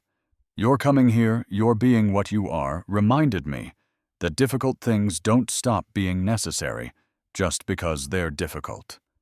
Ellie felt the weight of what was being said to her. "I don't know that I did anything in particular," she said. "I made bread." "You made bread," Ruth agreed. The corner of her mouth moved. "You'd be surprised what bread can do." On the third day, Hector came to the office. He stood in the doorway with his hat in his hands, much as Sam Lark had stood weeks before, and said, "I've been thinking about what I know about Doyle. Things I've seen, conversations I've heard. Because when people think you're an instrument, they stop being careful around you." He paused. "I want to write it down. If it's useful." "It may be very useful," Ellie said. "Sit down." She took notes while he spoke, and Hector told her about the conversations he'd overheard between Doyle's men and about the methods Doyle had used on other ranchers. 3 families over the past 5 years who had sold their land after difficulties. A fence mysteriously cut a water source, briefly contaminated a fire in a hay barn that looked accidental. Patterns that described in sequence were unmistakably deliberate. She wrote it all down in her careful hand, organized it, set it with the other documents she'd been accumulating. "You understand what you're doing," she said when he'd finished. "If Doyle finds out you talked to me—" "I understand," Hector said, "and I've made my choice." He met her eyes steadily.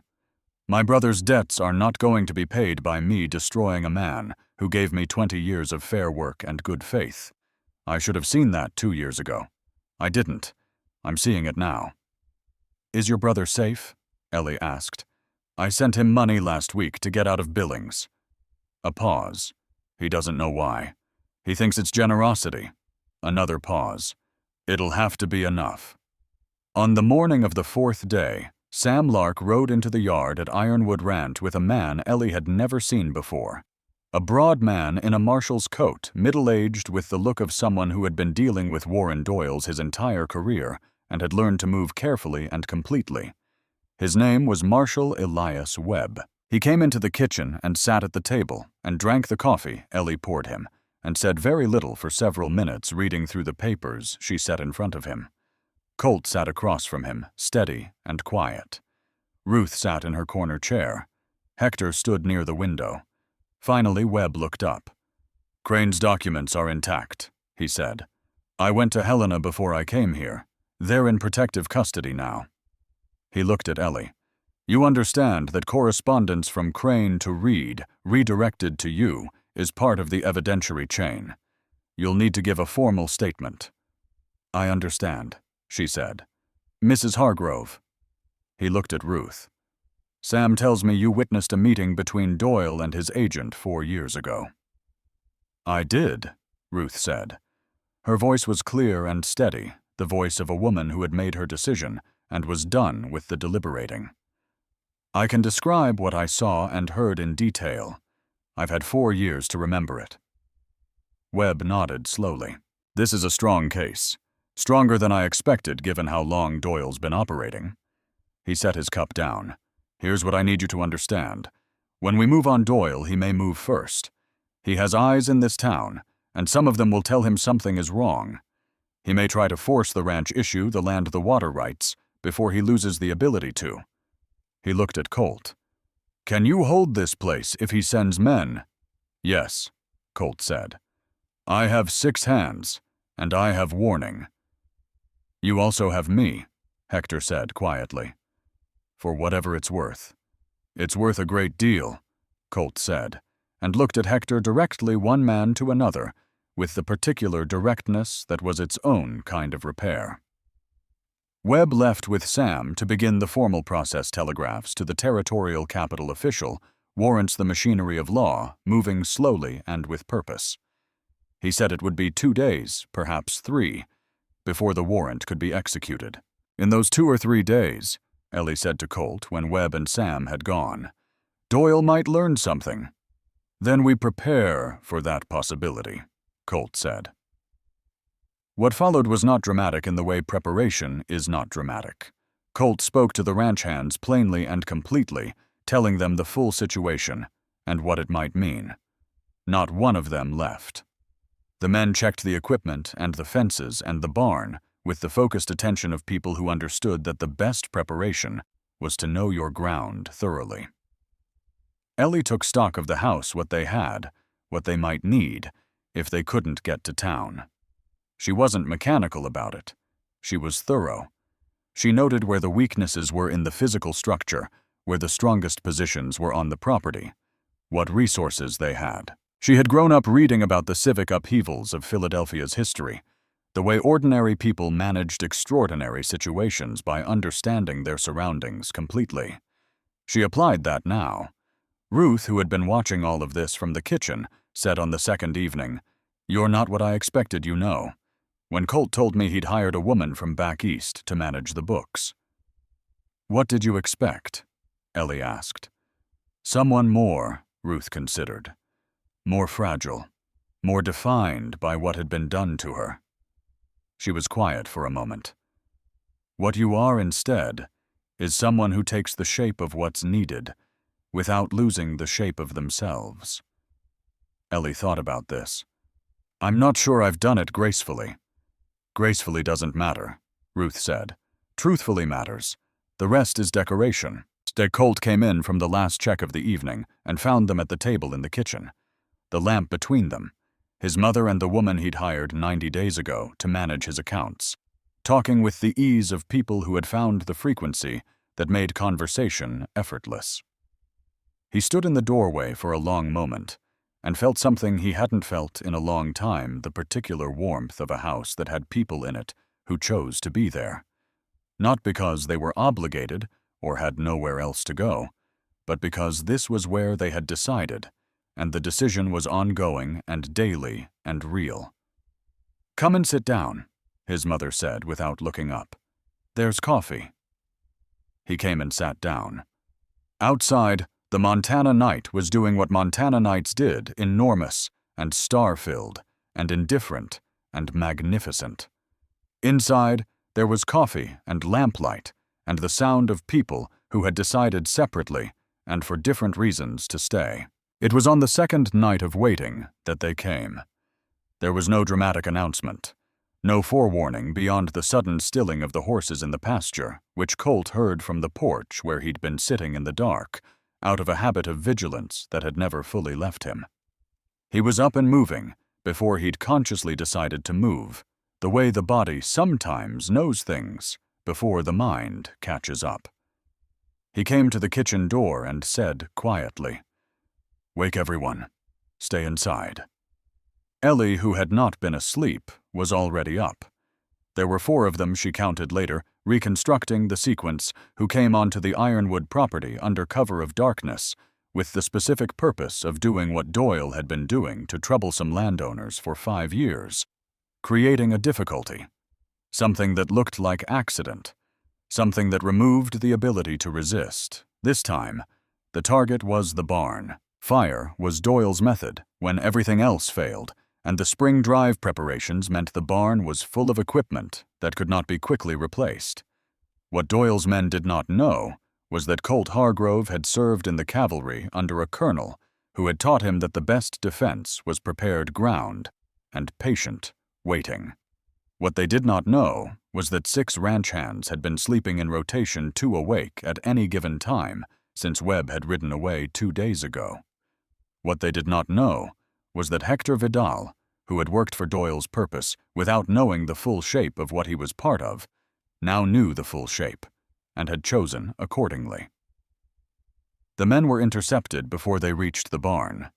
It was not a long confrontation, outnumbered and surprised on ground that was not their own.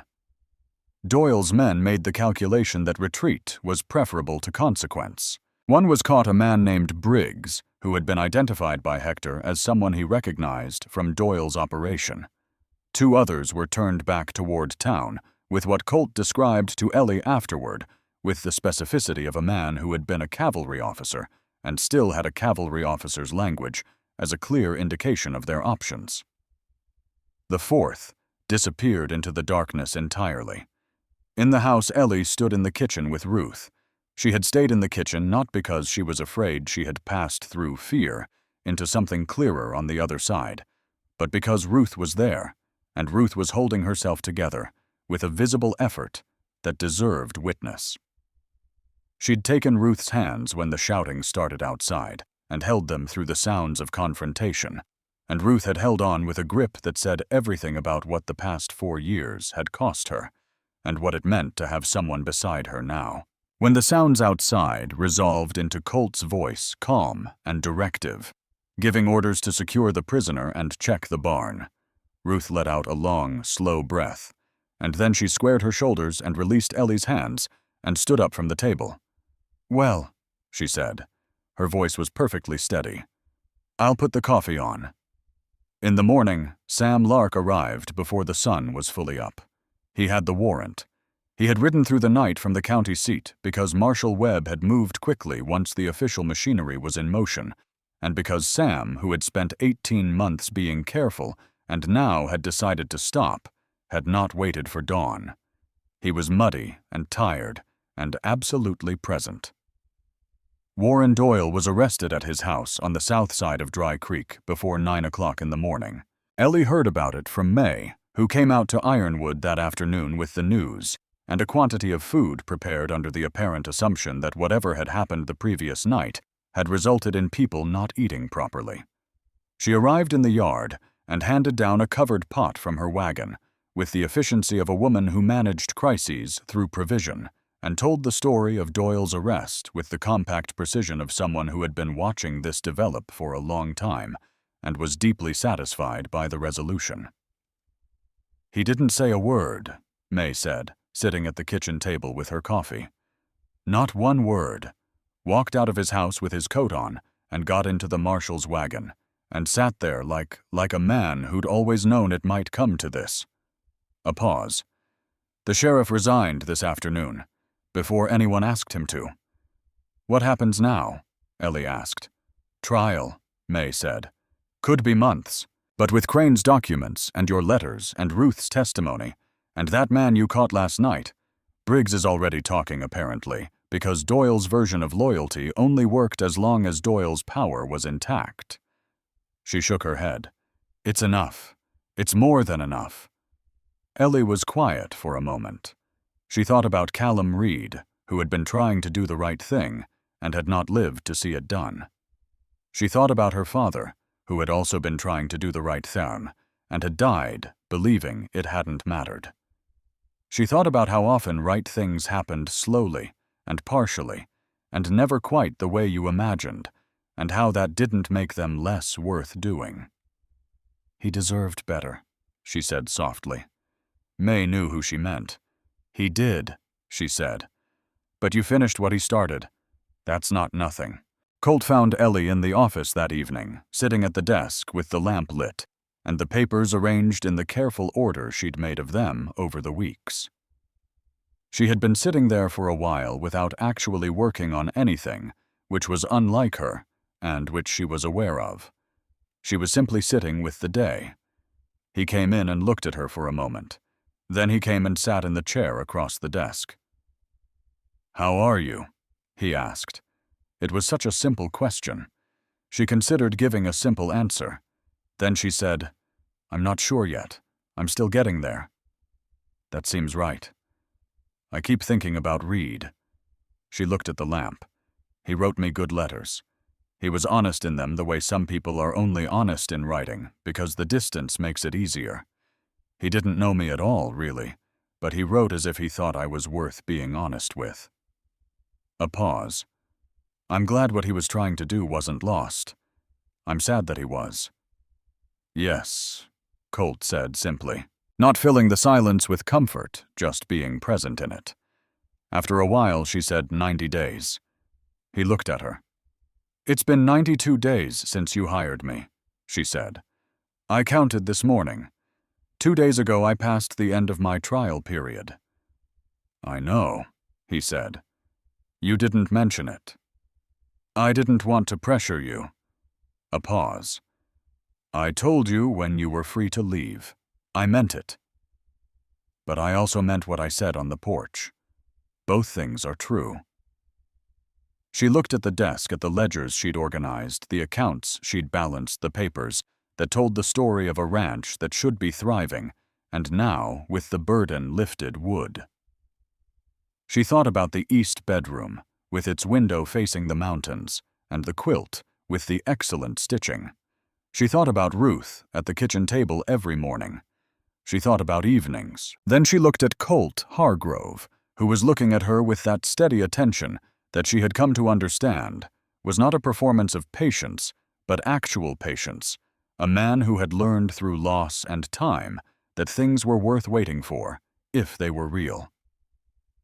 "I have a proposal," she said.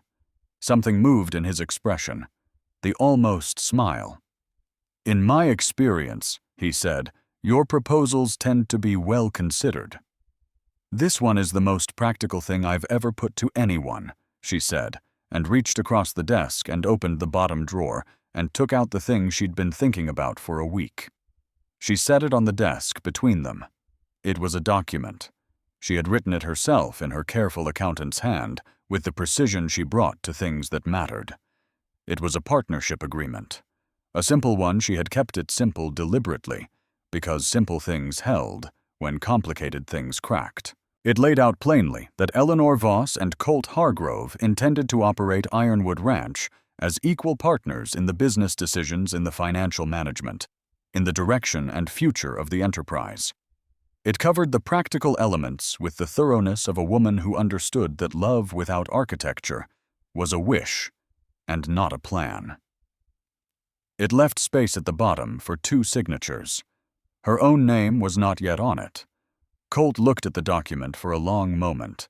She watched his face as he read the same careful reading he brought to anything important. Nothing hurried, nothing performed. "This is the most practical declaration of intent I've ever seen," he said finally. "I know," she said. "I'm a practical person." "You are." He looked up from the paper. "It's not what I would have written." "How would you have written it?" He was quiet for a moment. Then, "I would have asked you to stay, not for the ranch, because the world is larger and better when you're in it, and I don't want to go back to the version of it where you aren't." A pause. "And because I love you," in case that wasn't established. She had known with the part of her that had been paying careful attention for 92 days that this was what he would say. She had known it, and she had still needed to hear it, because knowing was not the same as receiving, and she had spent a long time not being sure she was allowed to receive things. "It's established," she said softly. He reached across the desk and took the pen from beside the inkwell. He turned the document toward himself, read it once more in its entirety, and then signed his name at the bottom with the particular quality of a man who signs things carefully because he means what he signs. Then he turned the document toward her. She looked at the space where her name should go. She looked at his signature beside it, steady and clear. She thought about everything that had brought her to this moment: the bankruptcy, the creditors, the house she'd lost, and the books she'd sold, and the man she'd almost married who had charmed her for 3 years and left in a week. She thought about the train and the wide, impossible sky over Montana, and Arthur Finch's young face on the platform, telling her that the future she'd traveled to meet was already gone. She thought about $12 in her pocket and nowhere to go. She thought about a man leaning against a post outside the station, watching her with gray-blue eyes, deciding something. She thought about bread and Ruth at the kitchen table, and the creek making its sound in the cottonwoods and evenings. She thought about the specific feeling of being known by someone who had looked at all of her, the competence and the damage and the determination and the loss, and decided that what they saw was worth staying for. She picked up the pen. She signed her name beside his. The lamp made its steady light between them. Outside, the Montana evening was doing what Montana evenings did the sky, going in all its colors, the mountains holding the light a little longer than the valley, the first stars appearing above the peaks. In the kitchen, she could hear Ruth starting supper, the sound of someone living in their own life, fully and without apology. She set the pen down. There are conditions, she said. He raised an eyebrow. The almost smile was closer to an actual smile than she'd ever seen it. There are always conditions with you, he said. Sensible ones. She folded her hands on the desk. First, the school. Dry Creek needs one. There are children in this valley who have no access to education, and there's no good reason for that.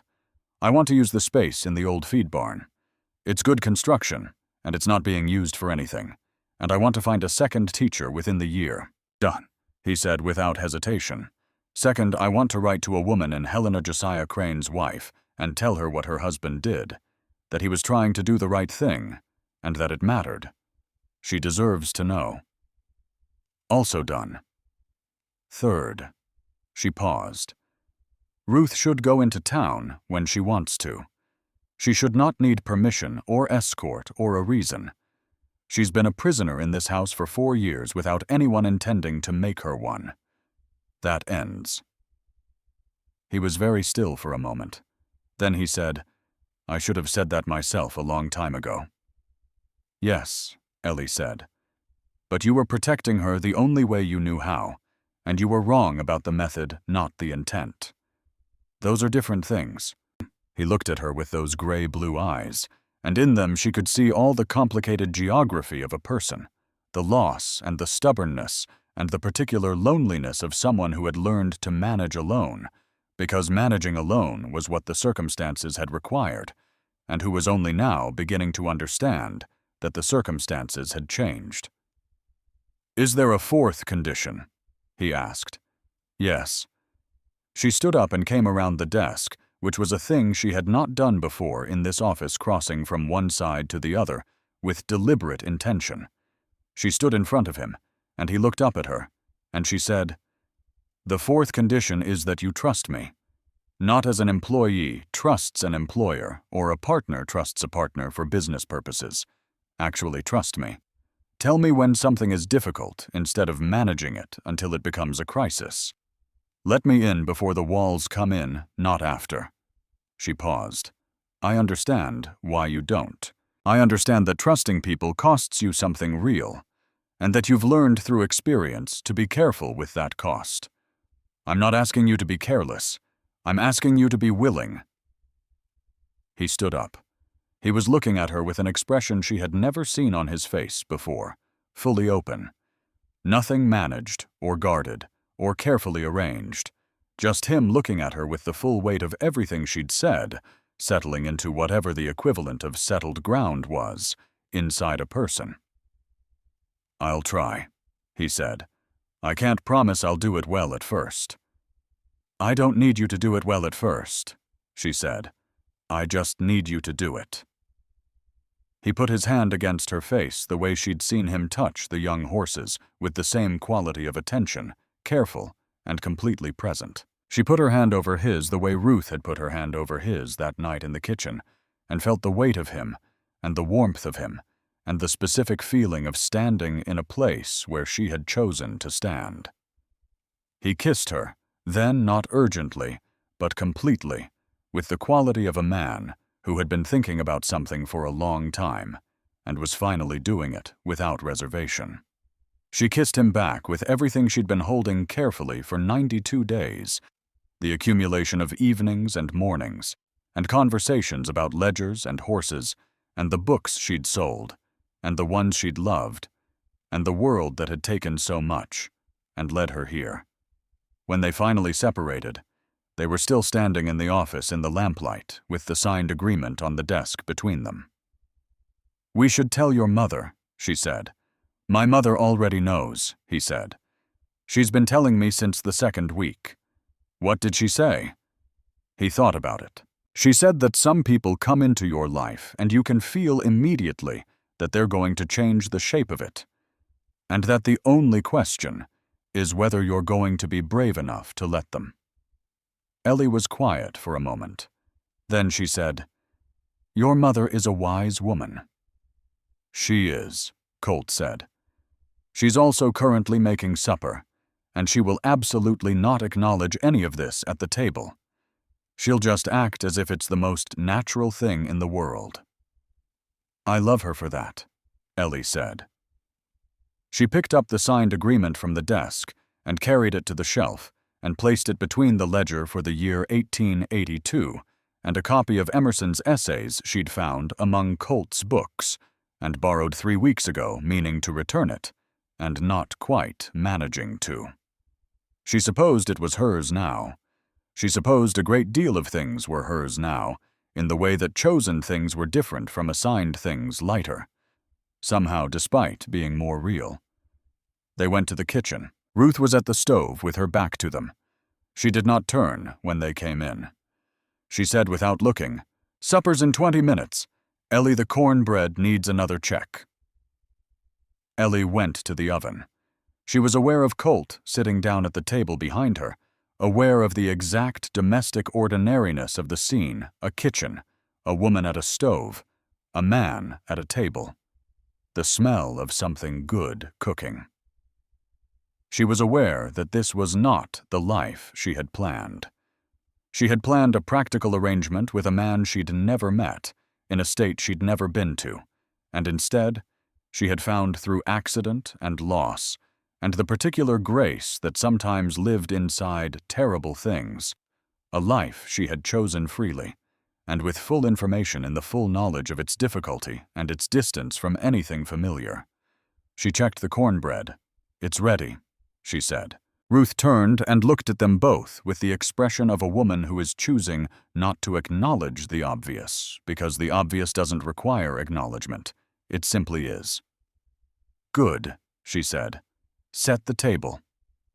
They had supper together, as they had every evening for 92 days, and the conversation moved through the ordinary things, the spring drive preparations, and the south fence, and what Sam Lark had said about Briggs, and whether Crane would be well enough to travel for the trial.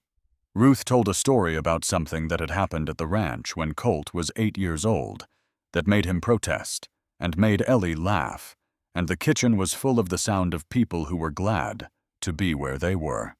After supper, Ellie washed up. Colt dried. Ruth sat at the table with her coffee and her thoughts, which she kept to herself in the particular contented way of someone who has enough to think about that conversation is a secondary pleasure. When the dishes were done and the kitchen was clean, Ellie stood at the window above the sink and looked out at the Montana night, the enormous dark, the scattered stars, the mountains as black shapes against a sky that held the last of the light. She thought about Callum Reed, who had written her honest letters from this territory and had not lived to see it come right. She thought about her father, who had spent his life trying to do good work and had been broken by the failure of that intention, but had also, she knew, now been remembered by a stranger for his integrity, and that remembrance had rippled forward across years and miles, and arrived here in the form of a woman who had needed to know her father mattered. She thought about Thomas, who had left her, about the creditors who had taken the house, about the empty rooms, and the sold books, and the $12, and the train platform, and Arthur Finch's careful young face delivering news that should have been the end of something. It was the end of something, just not what she'd thought. She pressed one hand briefly against the cool glass of the window, feeling the mountains through it, or perhaps just imagining them the way you could feel things through their presence, even when you couldn't touch them. Directly. Then she turned back to the kitchen, to the light, and the warmth, and the people who had chosen each for their own reasons, and in their own time to be there. "Tea?" she asked. "Please," Ruth said. Colt looked at her from across the kitchen, and in his expression was everything that had been there for 92 days, and was now free to simply be itself, steady and certain and warm, with the warmth of something that had been built carefully from honest materials, and would therefore hold. She put the kettle on. Outside, the creek moved through the cottonwoods with its patient sound, the water finding its way over the same stones it had crossed for 1,000 years, going where it was going without apology or hesitation. The mountains held the dark, and the stars wheeled above the valley, and in the house on the rise above Ironwood's east pasture, 3 people sat in lamplight and let the evening be what it was, ordinary and extraordinary in the way that evenings are when you are in the right place with the right people, and you know it. The rejected woman had found her home, not the one she'd come to Montana for. Something better, a home she had built herself, from what was here with the people who had chosen her, as she had chosen them, not from necessity or convenience, or the narrowing of options, but from the fullest, most considered torde or deliberate use of the one freedom that no circumstance could finally take away: the freedom to decide. The kettle began to sing. She poured the tea. In the weeks that followed Doyle's arrest, Dry Creek changed in the way that small towns change when something that has been pressing on them for a long time is finally lifted, not dramatically, but noticeably. Like a room when a window is opened that had been painted shut for years.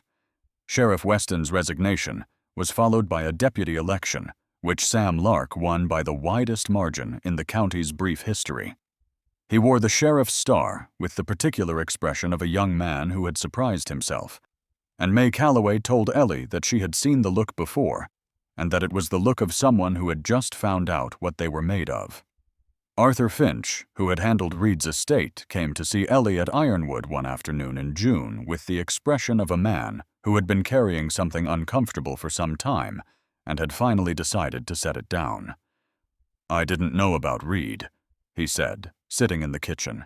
"I want you to know that. I knew Doyle was my primary client, and I knew that the estate settlement needed to happen quickly, but I didn't know." He stopped. "I found documents in the inventory of Reed's personal effects that I gave to Doyle because Doyle was managing the estate creditors, and I didn't understand what they were. I understand now." Ellie looked at him. He was younger than her by several years, and the guilt on his face was genuine, in the way that inexperience sometimes produced genuine guilt, before people learned to defend themselves against the knowledge of their own failures. "Did you know what Doyle did with them?" she asked. "Not until the arrest." A pause. "I should have known. I should have paid more attention to what I was handling, and for whom." He looked at his hands. "I can't undo what I did, but I want to provide a statement if it's useful, about the estate settlement, about what I saw." "It's useful," Ellie said. "Speak to Marshal Webb." He nodded and got up to leave, and then turned at the kitchen door. "Miss Voss, what you did. Putting the case together, piece by piece. It's—" He paused, searching for the right word. "Accounting," Ellie said. "It's just accounting. Finding where the numbers don't tell the right story, and following the discrepancy back to its source." He looked at her for a moment, with the expression of someone encountering a new way of understanding something familiar. "I'll remember that," he said. The trial was set for autumn. In the meantime, Ironwood Ranch ran its spring drive without incident, moving the cattle to summer pasture under Colt's direction, and Hector's management of the horses, with an efficiency that reflected months of preparation and the particular focused energy of a group of people who had come through something together, and found themselves on the other side more themselves than before. Ellie began the school in July. She used the old feed barn as she'd planned. It was solid construction with high windows that let in good light, and the men rebuilt the interior over 3 weekends, with the focused efficiency of people who had decided a thing was worth doing, and were doing it. She ordered books from a supplier in Helena, and wrote letters to 3 recent college graduates in the East who had expressed interest in teaching positions in the territories. She expected to hear back from one of them. She heard back from all 3. Ruth came with her to the first day of school. It was the first time Ruth Hargrove had been in Dry Creek in 4 years. She walked down the main street with the particular uprightness of a woman who had decided she was done with hiding, and if people looked, and they did. Because the return of the woman who had vanished from public life 4 years ago was the kind of thing a small town noticed. She met their eyes with a steadiness that made looking away seem like the more difficult option.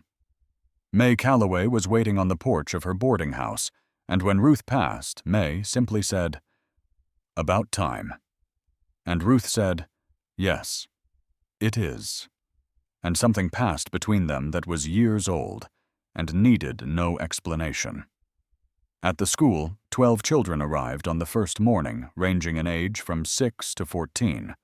Some of them had never held a book before.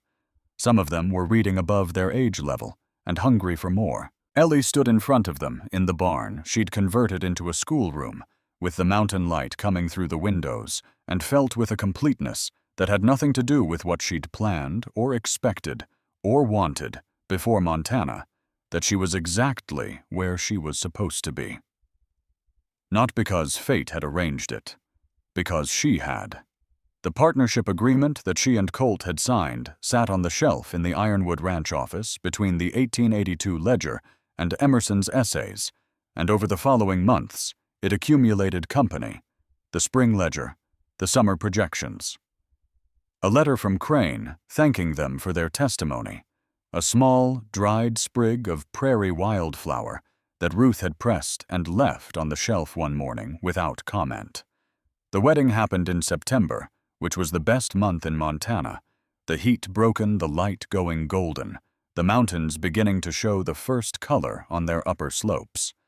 It was not an elaborate affair. May organized it anyway, because that was what May did, and Ellie surrendered to this with more grace than she would have expected of herself, because she had learned in the course of everything that allowing people to celebrate was itself a kind of generosity.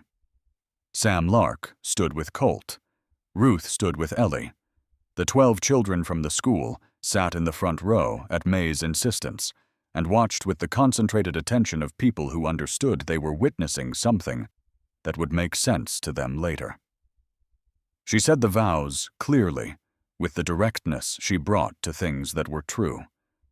She meant every word. After Colt took her hand and she took his, and they walked back through Dry Creek toward the wagon through the slanting September light past May's boarding house and the general store and the post office and the saloon and all the unpretentious, ordinary geography of a small Montana town that had become over the course of 5 months the landscape of her life. In the wagon on the way back to Ironwood, with the mountains going purple in the late afternoon and the first stars appearing above the peaks, Ellie thought about the woman who had stepped off a train in this territory 5 months ago with $12 and nowhere to go. She had come for a practical arrangement. She had found something impractical in all the best ways, something that required her full self, that grew in proportion to what she brought to it, that had no ending that she could see from here. The kind of thing that was not a solution to the problem of a life, but the life itself unfolding day by day, in the particular way that real things unfolded, requiring constant tending and rewarding it. She had not expected this.